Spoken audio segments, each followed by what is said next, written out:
We've been looking for this. That's too bad.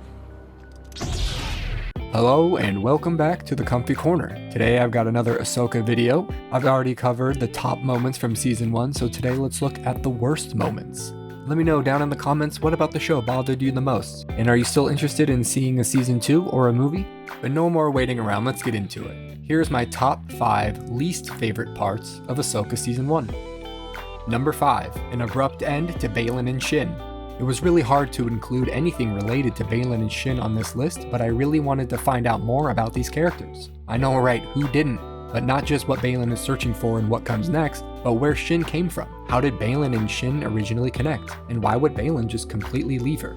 I understand he is sensing her lust for power is different than his desire for a clean slate, but it left me thinking that they just randomly met and became a mercenary team just so it would be easier. I don't think Shin is the daughter of Baylan anymore, which makes their dynamic a little less interesting, I suppose. But I think their individual stories still have a ton of potential, even if it felt like their story got paused toward the end of the season and in the finale as well. Number 4, Hera hearing the lightsabers. I know episode 3 reinforced the idea that the Force is on all living things, but I thought that was mainly for Sabine's story. I didn't expect Hera to start getting included into the Force-sensitive group. It would have been an extra special moment for Jason if it was only something that he was hearing. I guess it's possible that many of the best pilots in the galaxy could have some type of Force aptitude, but I'm not so sure. In the moment, I definitely felt it was odd for her to start hearing something that's either going on in another dimension or possibly in Ahsoka's head. Either way, it was something that I wish was handled differently or just not there at all. Number 3. Sabine hiding information from Ezra. There was no repercussions or awkward encounter for Sabine and Ezra. He's clearly trying to ask her questions and she never has to tell him the full story. That she's the reason the map fell into the wrong hands, the reason why Thrawn will eventually return. If Ezra's going to be so easy on her, then at least just let him forgive her, with dialogue.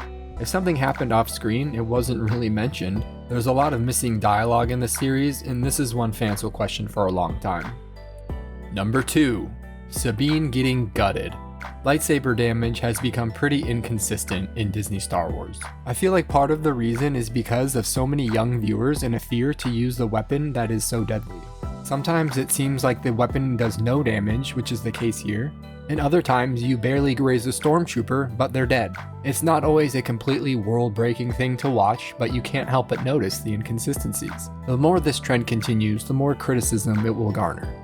Number 1. More New Republic Incompetence.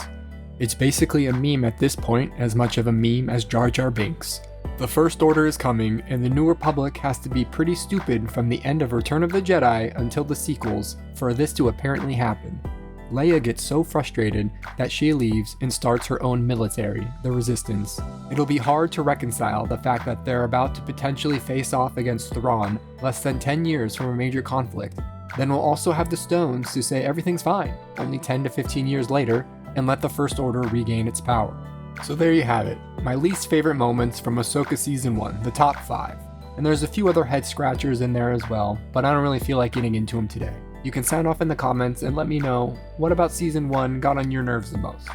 Well, thank you for making it to the end of the video. I hope to continue making videos like this in my free time. It's been really fun to cover the Ahsoka show, and I'm almost done with videos regarding it.